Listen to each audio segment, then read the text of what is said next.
கோவையில் மேற்கு மலை தொடர்ச்சி சார்ந்த வன பகுதிகளில் பல்லுயிர் பராமரிப்பு மற்றும் சூழல் அமைப்பு மேலாண்மை குறித்த 2 நாள் கருத்தரங்கம் கோவை கொங்குநாடு கலையறிவியல் கல்லூரி அரங்கில் நடைபெற்றது.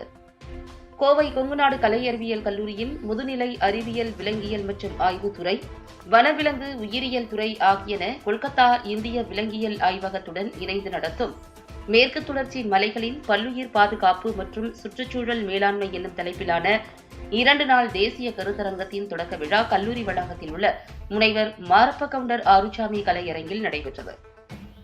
இக்கருத்தரங்கின் சிறப்பு விருந்தினராக சுற்றுச்சூழல் வனம் மற்றும் காலநிலை மாற்றத்திற்கான அமைச்சகத்தின் கோயம்புத்தூர் மாநில வன சேவைக்கான மத்திய அகாடமியின் தலைமை வன பாதுகாவலர் மற்றும் முதல்வர் திருநாவுக்கரசு பங்கேற்றார்.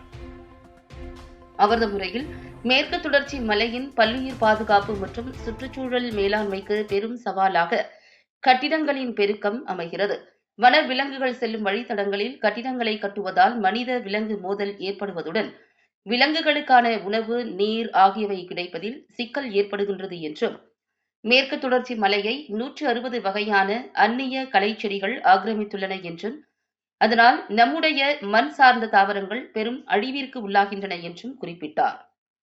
மேற்கு தொடர்ச்சி மலையின் பல்லுயிர் பாதுகாப்பை உறுதி செய்ய அரசின் கொள்கைகளும் தன்னார்வ அமைப்புகளின் துணையும் மட்டும் போதாது என்றும், பொதுமக்களும் விழிப்புணர்வுடன் செயல்பட வேண்டும் என்றும் வலியுறுத்தினார்.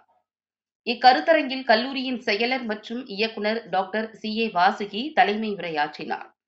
தொடர்ந்து கொங்குநாடு கலையறிவியல் கல்லூரிக்கும் சென்னை பாம்பு பூங்கா அறக்கட்டளைக்கும் இடையே புரிந்துணர்வு ஒப்பந்தம் கையெழுத்தானது.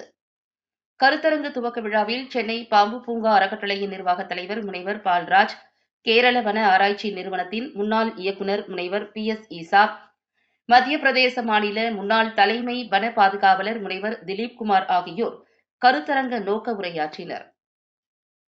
துவக்க விழாவில் கல்லூரியின் முதல்வர் முனைவர் சங்கீதா, விலங்கியல் துறையின் பேராசிரியர் முனைவர் ராஜா, விலங்கியல் துறை இணை பேராசிரியர் முனைவர் பினுகுமாரி மற்றும் இயற்கை ஆர்வலர்கள், மாணவ மாணவிகள் என பலர் கலந்து கொண்டனர்.